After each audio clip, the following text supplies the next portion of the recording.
You've done good for a hick woodsman from the frontier. But you know something lies rotten at the heart of your country.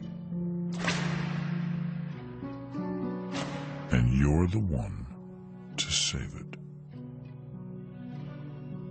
But how does a clean-shaven prairie lawyer stay as Honest Abe when you know you'll have to play dirty and devious to become president?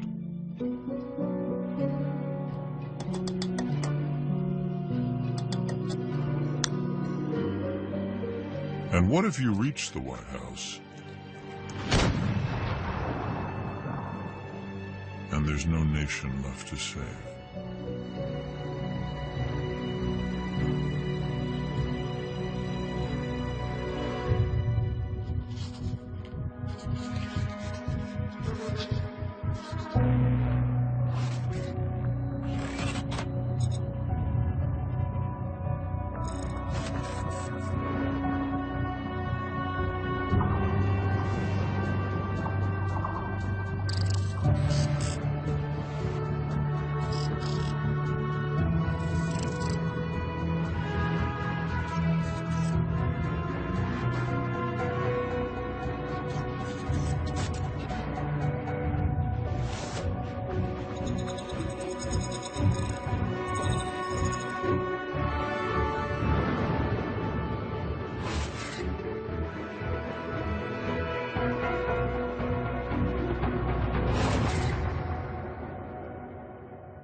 The United States is on the brink of civil war.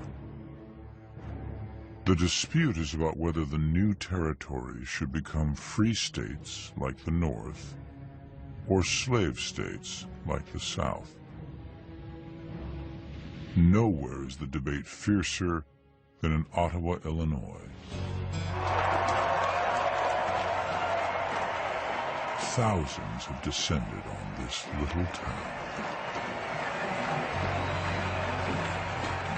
It's the campaign for the U.S. Senate, and they've come to hear Abraham Lincoln confront Senator Stephen A. Douglas on the issue that threatens to tear America apart: slavery. The debates between Lincoln and Douglas drew enormous crowds. People are drinking, people are cheering, people are fighting.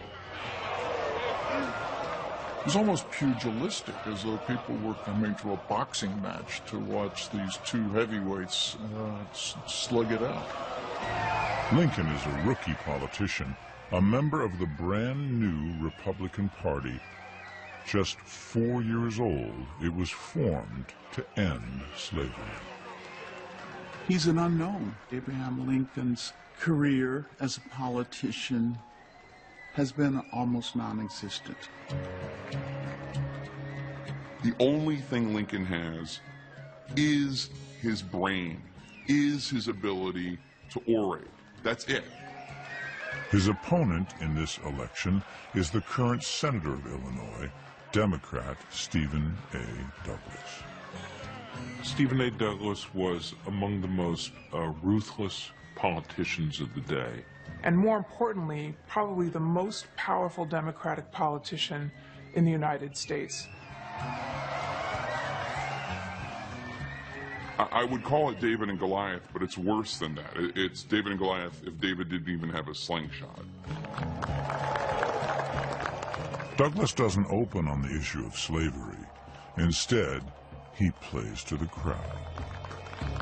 Ladies and gentlemen, I do not question Mr. Lincoln's conscientious belief that the Negro is his equal, but I do not regard the Negro as my equal.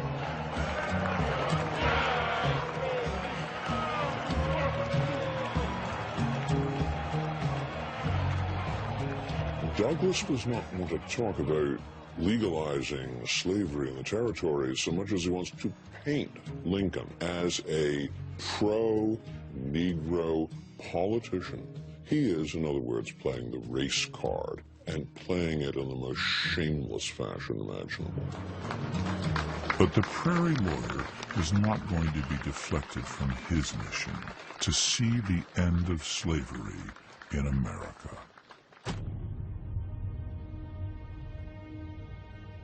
Lincoln had always said that if slavery isn't wrong, then nothing is wrong.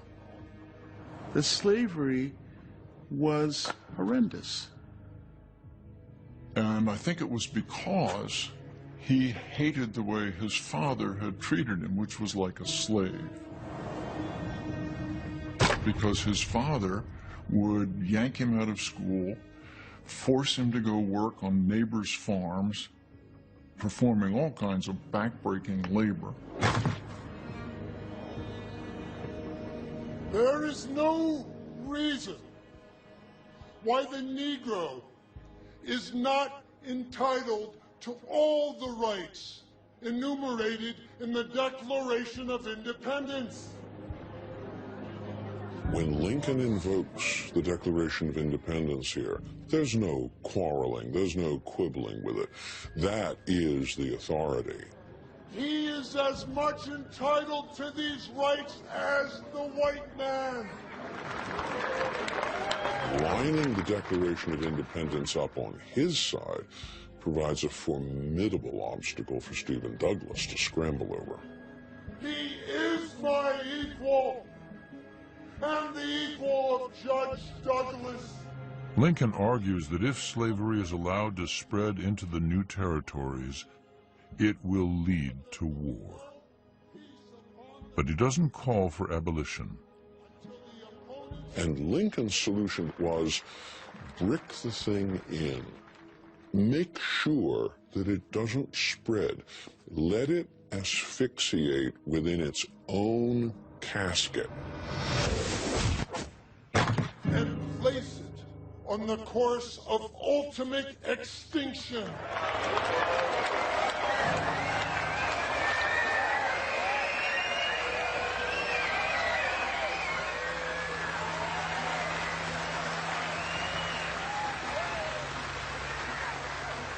The Lincoln-Douglas debate became a national sensation because people found out about them literally within hours, which had never been done before.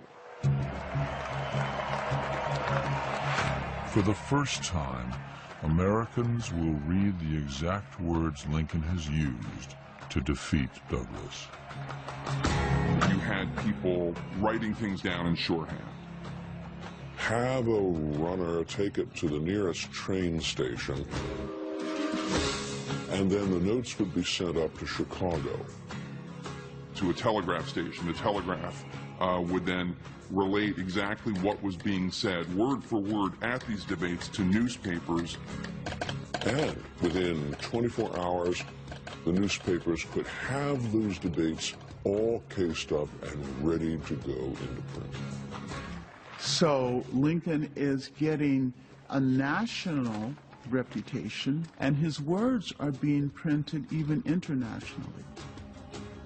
As the election for the Illinois Senate gains speed, Lincoln dukes it out with Douglas at 6 more debates. Lincoln was the winner of the 7 debates. But with a guy like Stephen Douglas, there was just no way that Abraham Lincoln was going to become the next senator. Douglas's team get busy. On a cold, wet polling day, they lure supporters in with the perfect antidote. One of the things that Douglas did was to provide the supporters of his candidacy with liquor. They would ship in all of these Irish workers. They would become registered voters, vote for Stephen Douglas, and then they would disappear. And as was said later, they voted early and often.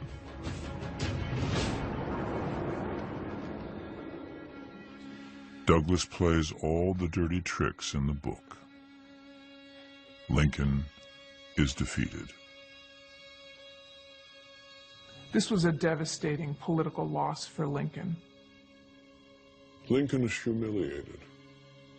Lincoln had wanted to win, believed he was going to win.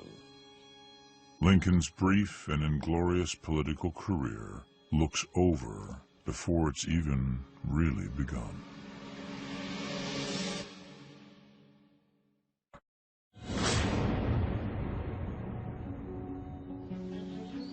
Lincoln has lost all hope of a seat in the Senate. Dejected, he returns to his hometown of Springfield. Out of the blue, a telegram arrives for Abraham Lincoln. It's an invitation to come and speak in New York City before the elite Republican leadership on the East Coast.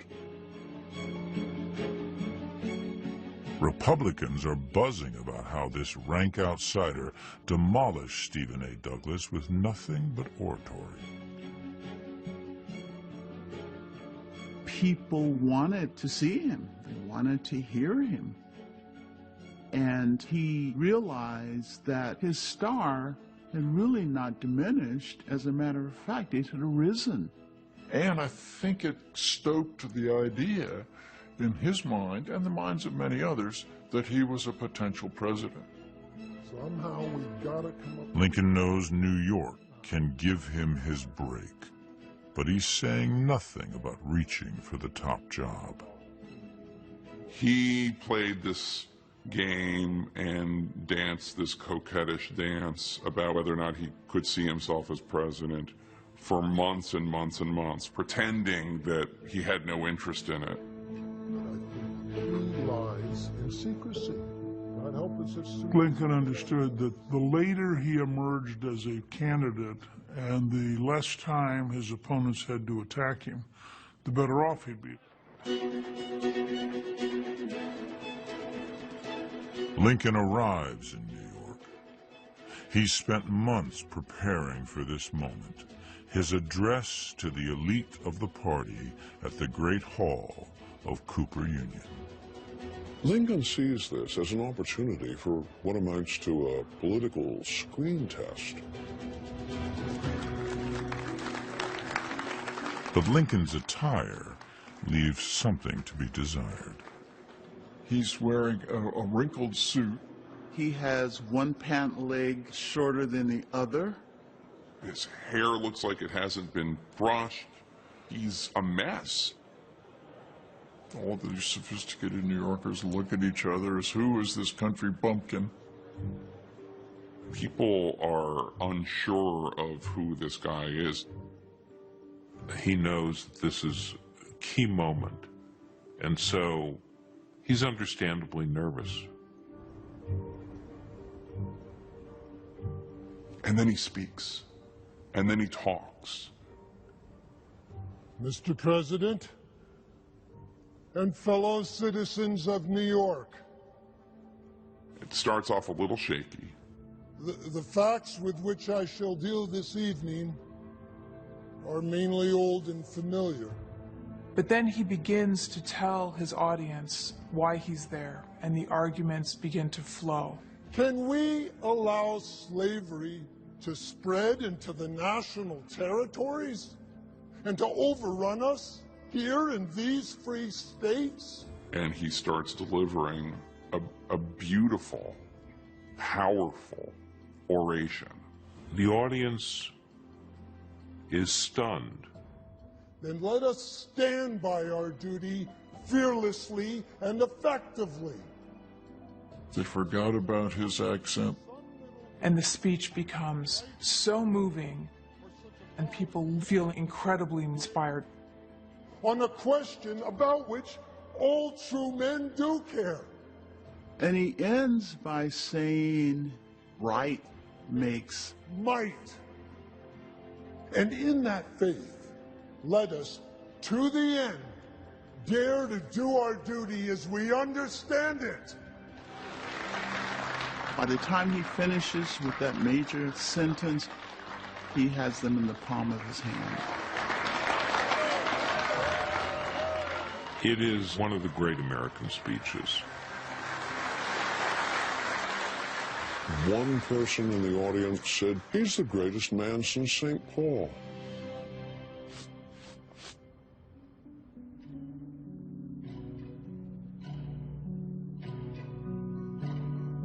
Lincoln's moment has arrived. He throws his stovepipe hat in the ring and announces his intent to run for the Republican nomination.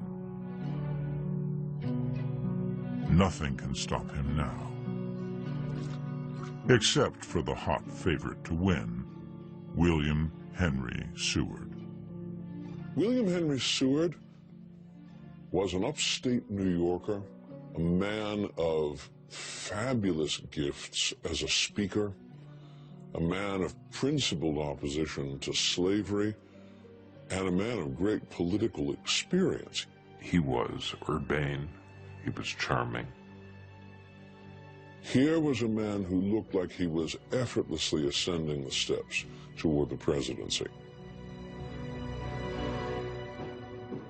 And the man behind Seward is the most terrifying operator in American politics, his campaign manager, Thurlow Weed. His cheery nickname, the Dictator. Thurlow Weed was known as the Dictator in part because of his ability to get things done. Some people would say he was a bully. Some people despised him. Other people were afraid of him. He was not a spokesman of high principle, but of clever backstage maneuvering and bribes and kickbacks. Everyone knew that he held the power within the Republican Party. Lincoln will have a fight on his hands at the convention. Chicago, more of a Roman orgy than a convention. There's something of a cross between a poorly organized riot and the World Series. Tradition dictates that neither candidate attends the convention. It'll be down to the campaign managers to slug it out. Thurlow Weed and his cohorts arrive, and they're pretty certain that they're going to win. They think this is a done deal. They're so confident, many of them are drunk. Mr. Weed. Welcome. Champagne? He serves champagne. He hands out cigars. He's brought raucous New Yorkers to pack the convention hall, led by a prize fighter. But Weed is in for a fight himself. Lincoln has assembled a prize team to take on the favorites. Central among them is the maestro, David Davis, the judge who weighs 300 pounds, who is very wealthy. Davis has a kind of, I guess you might say ruthlessness. But Weed is the consummate political street fighter. He was taking names and he was taking numbers, and you'd pay a price. So I think part of that was to send a message to everybody else, hey, you might be thinking about dancing with Lincoln, and I'll remember. And you'll be dead to me.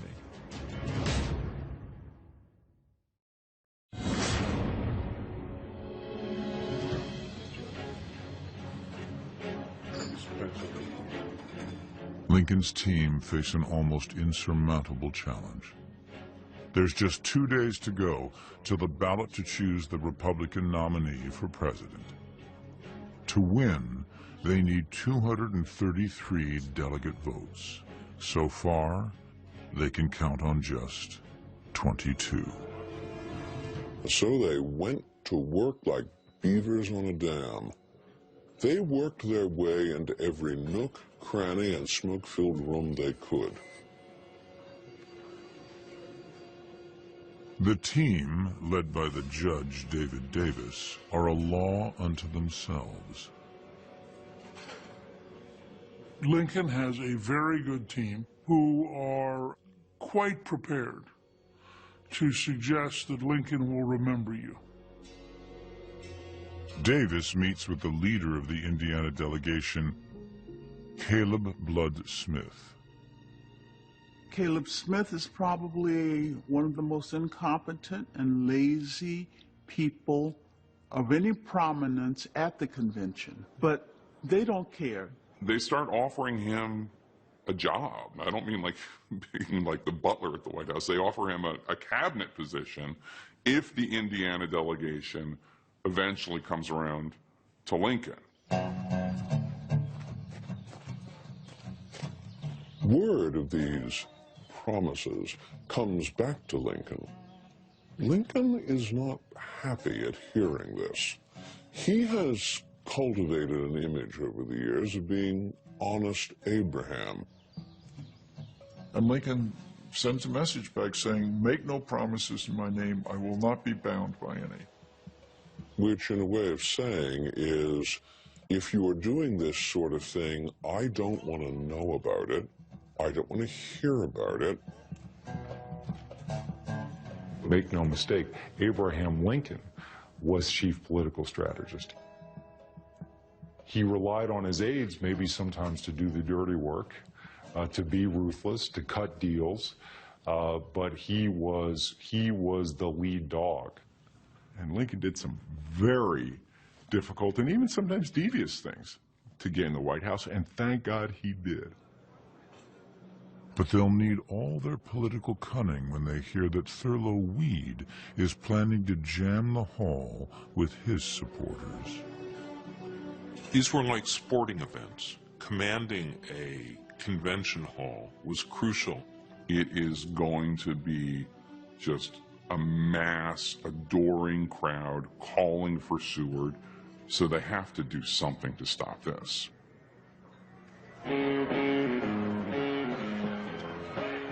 On the morning of the balloting, Weed leads a great parade full of brass and noise through the streets of Chicago. And they come up to the doors of the convention hall.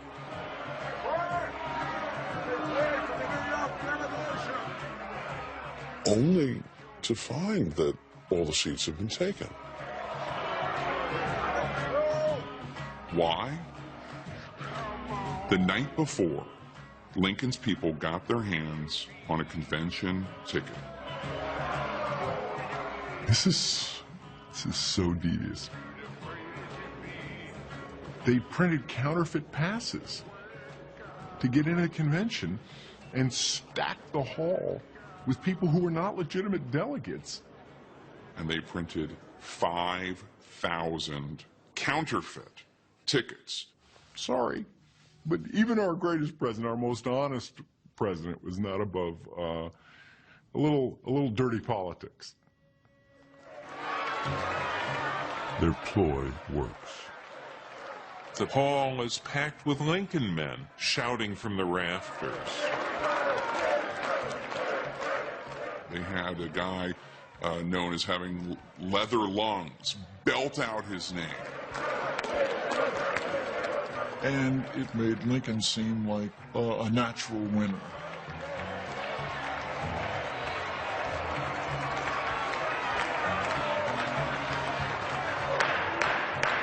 Order! Order in the House! Order! Who is in nomination? On behalf of the delegation of New York, I commend to the convention William S. Seward! On behalf of the delegation from Illinois, Abraham Lincoln! And at that point, the entire convention hall is almost lifted off its foundations.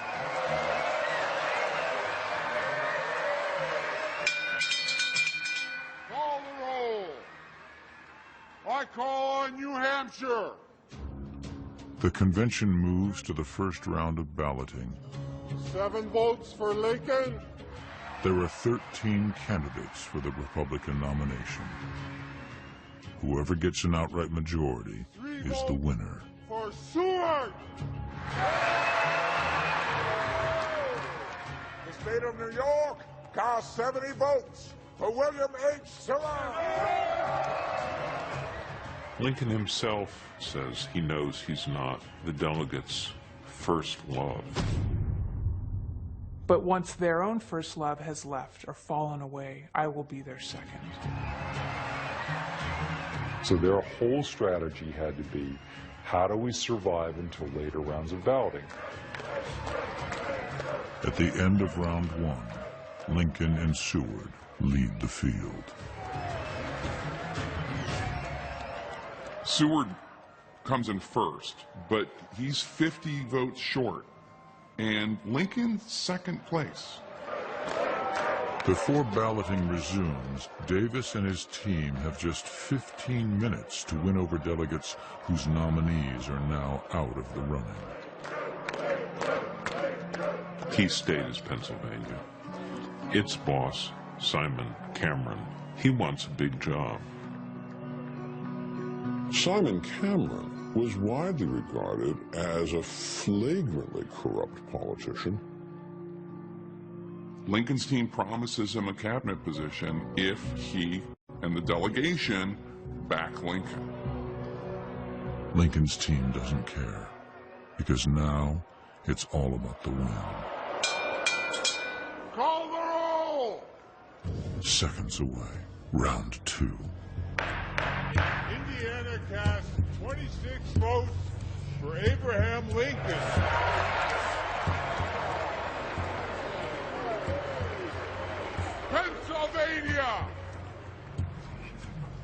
Pennsylvania gives 44 votes to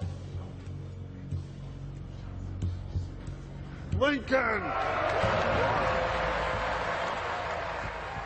Lofty Lincoln, having let his political aides do this dirty work, the Pennsylvania delegation goes with Abraham Lincoln. At the end of round 2, Lincoln catches up with Seward, but he's not over the finish line yet. Call the roll! And Lincoln's team has played all its aces.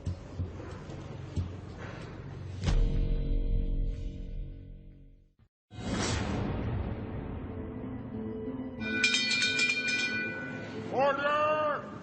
At the Republican convention, tension is at a fever pitch. Lincoln is just 1.5 votes away from the presidential nomination.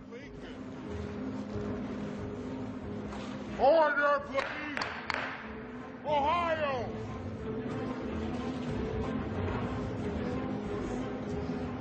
The Ohio delegation stands up and announces that Ohio has decided to change its 4.5 votes to Abraham Lincoln.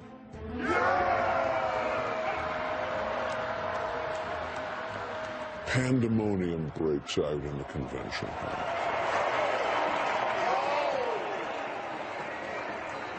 Thurlow Weed, who nobody should feel bad for, he breaks down crying. People describe him as crying like a little boy. This is one of the biggest upsets in American political history.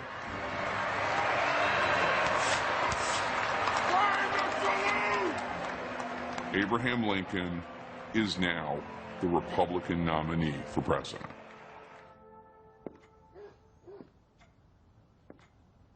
Lincoln wins at a price. His campaign team has bribed some of the most corrupt men in the land. Was it justified?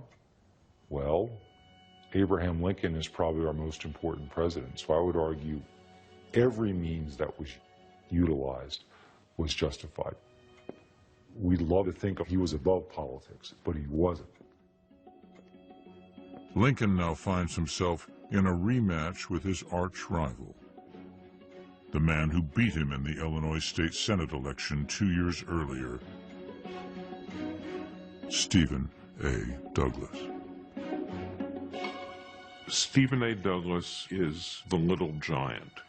He's a man of physically short stature, but titanic ambition.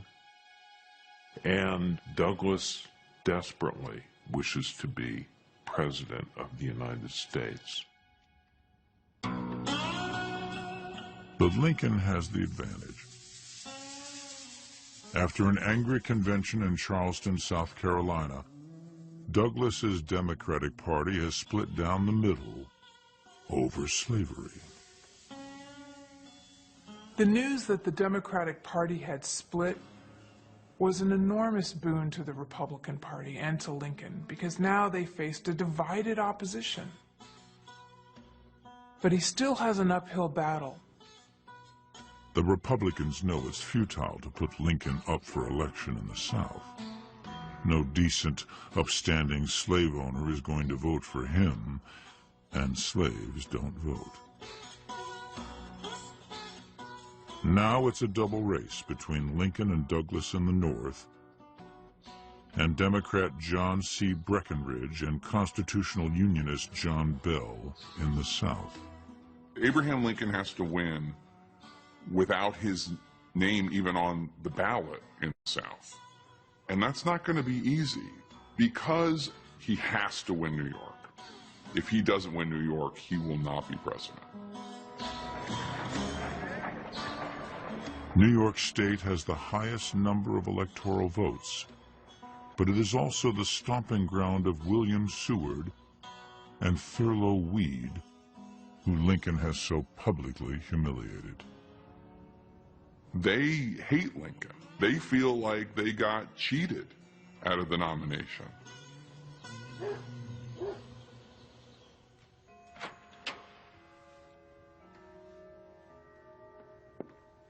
Lincoln has to make peace. He invites Weed to his home in Springfield.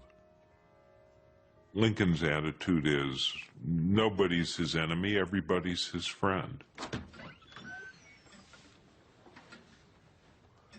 Lincoln's approach here wasn't to stand over a vanquished opponent and rub it in, and not just tell Weed, hey, you lost, I won, get on the program. And the two men spend 5 hours talking. He courted Weed, and he had to offer Weed any number of things to secure the right level of support and endorsement. What Lincoln and Weed talked about has been lost to history. We don't know exactly, but it did not escape anyone's notice that William Seward ultimately became Lincoln's Secretary of State. Weed gives Lincoln his full public support. He proclaims there is no more thorough or bolder Republican on the continent, not one of more sturdy integrity or of more unflinching purpose.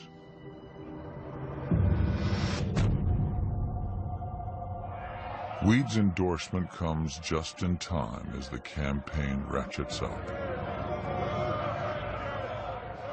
Douglas focuses his attack on Lincoln.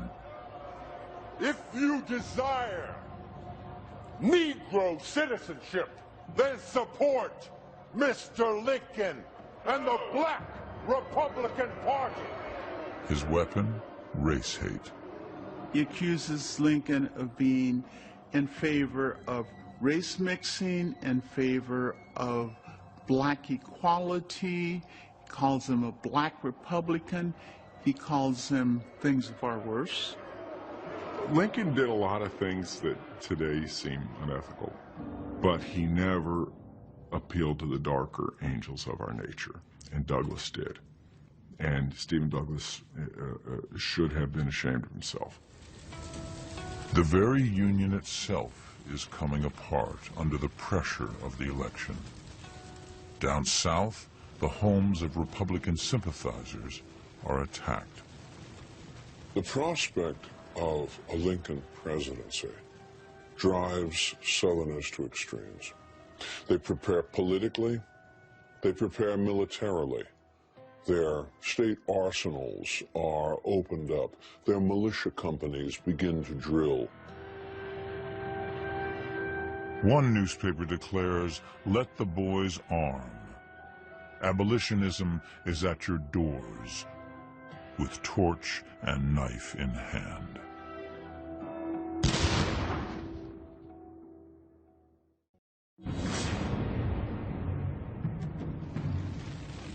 Slavery is breaking the Union apart. What is Lincoln doing? Nothing. It appears he doesn't care. Lincoln's response to all this is puzzling. Silence. Lincoln refused to believe that Southerners would go to the ultimate extreme of attempting to destroy the Union.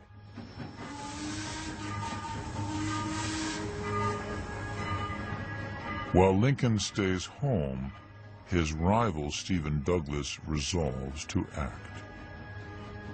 He heads south. Douglas is a plantation owner. He's a slave owner.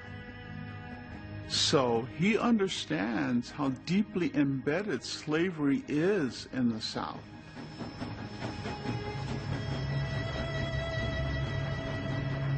And he knew that they were making preparations.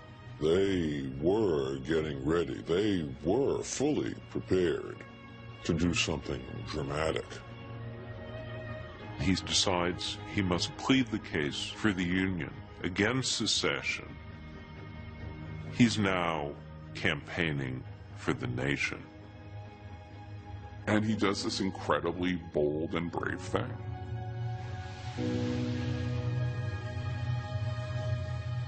Douglas travels 1,000 miles from state to state. But his case for the Union makes him a traitor in the eyes of Southerners. Stephen Douglas really was putting everything on the line, particularly his own personal safety. He has to take the chance that some fanatic may decide that the best way to deal with Douglas is assassination. And Stephen Douglas, the most ruthless, partisan, vicious, underhanded politician, becomes the patriot. With just 3 days to the election, Douglas delivers a forceful defense of the Union. There is a conspiracy to break up this Union. And he makes it very plain. I'm not here to solicit your votes. I am here for the sake of the Union. I regard the Union as the greatest blessing upon a free people. For Douglas, the take-home message is clear. The South has already launched itself to create something entirely new in the New World, a slave empire.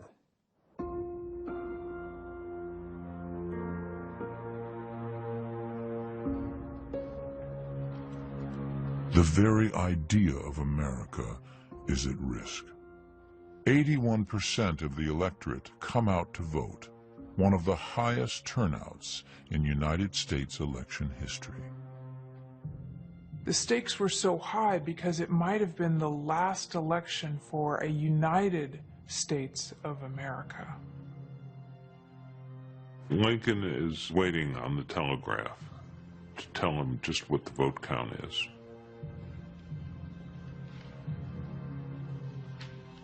Look, you have to be nervous because you have a brand new party. It has never won the presidency. You're only its second candidate. You are up against very powerful forces on the other side. And it's not just superstition. you realize that something funky could happen. Elections have the capacity to surprise us enormously. There's only one result Lincoln needs to know. Has he won New York?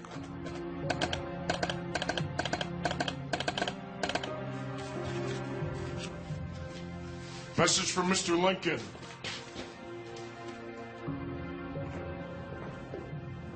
Sir. He is not taking anything for granted. Gentlemen, we've taken New Jersey, Indiana, and Illinois. Until he hears about New York.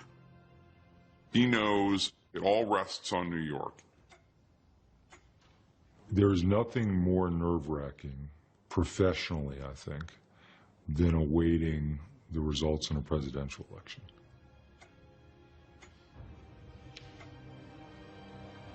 By midnight, there's still no news.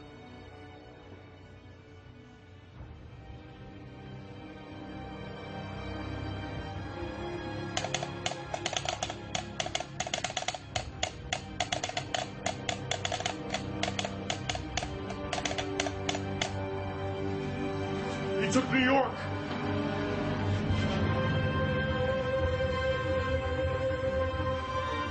We got New York. Yes! The man from the prairies takes New York, and with it, the presidency. However, he's done it with less than 40% of the vote. The South has backed John C. Breckinridge and John Bell. Lincoln has a narrow victory for almost half the country. He's illegitimate. He's not accepted as the president. No sooner has he won than several states in the South make clear that they are moving toward leaving the Union. And so immediately he's gone from winning the White House into a crisis mode. Lincoln's victory was probably the first shot at the Civil War. It looks like the die has been cast.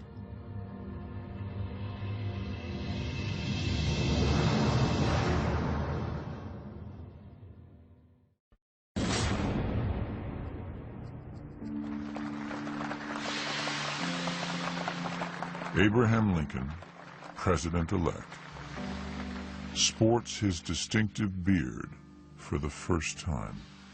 Now he prepares to leave his hometown for Washington, D.C. My friends, here my children have been born, and one is buried. He asks for their prayers. He wants them to be with him mentally and spiritually as he takes a journey which, in truth, he never will return from alive. The 12-day journey will take him right across the western heartland and mid-Atlantic states. Lincoln's train trip is to rally the country to him. People during that time were very worried, and he tried to show, above all else, that he could lead the country. So he's actually barnstorming in almost a modern form in order to create a personal bond with the people of the North.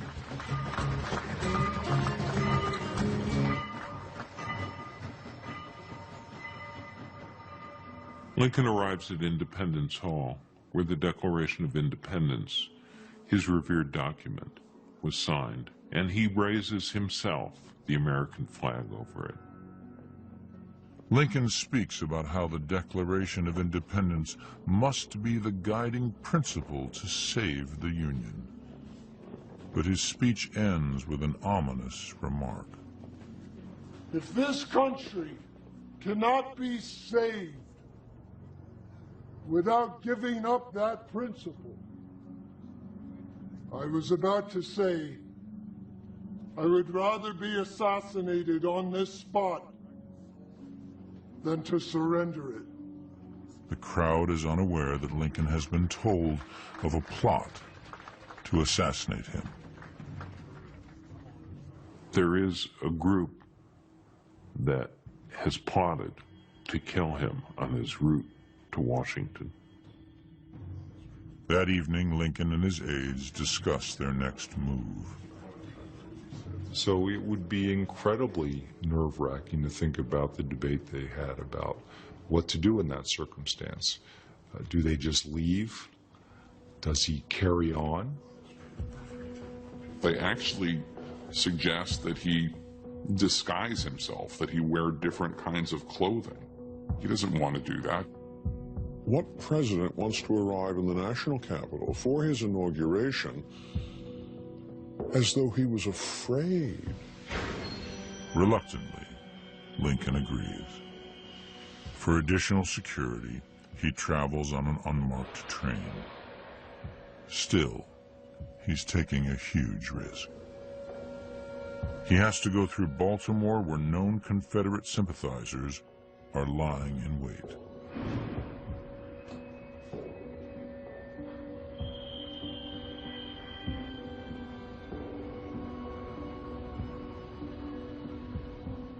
The threat to his life is very real at that moment.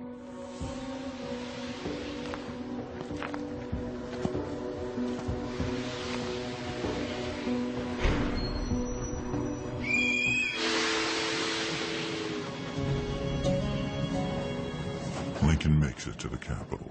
He escapes the assassin's plot. For now.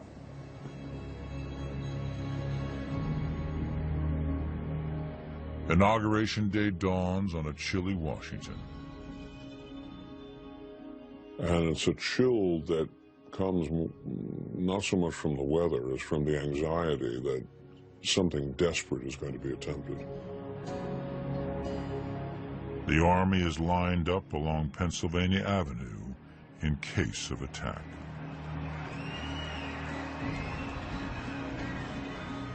Lincoln has come from absolutely nothing. He has become a practiced, consummate politician whose skills will be put to the test in the greatest national crisis of the country. Waiting for Lincoln on the podium is his old rival, Stephen A. Douglas. At his inauguration, his speech is blown about a bit, and he's trying to hold his hat at the same time, his top hat. Douglas is seated there, and Douglas takes his hat and holds it.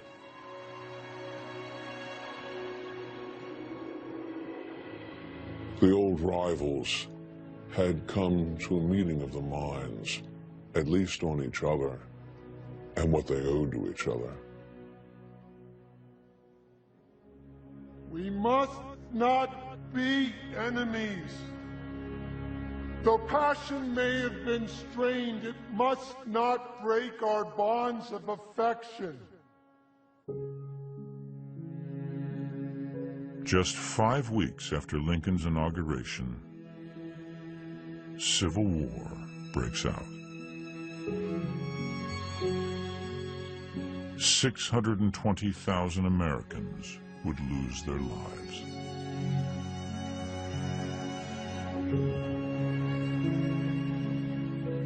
But it will be Abraham Lincoln who saves the nation and abolishes slavery.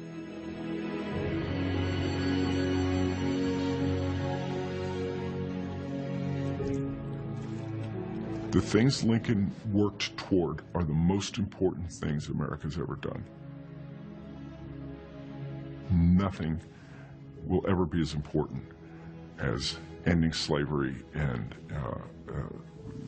at least setting us on a course toward full equality.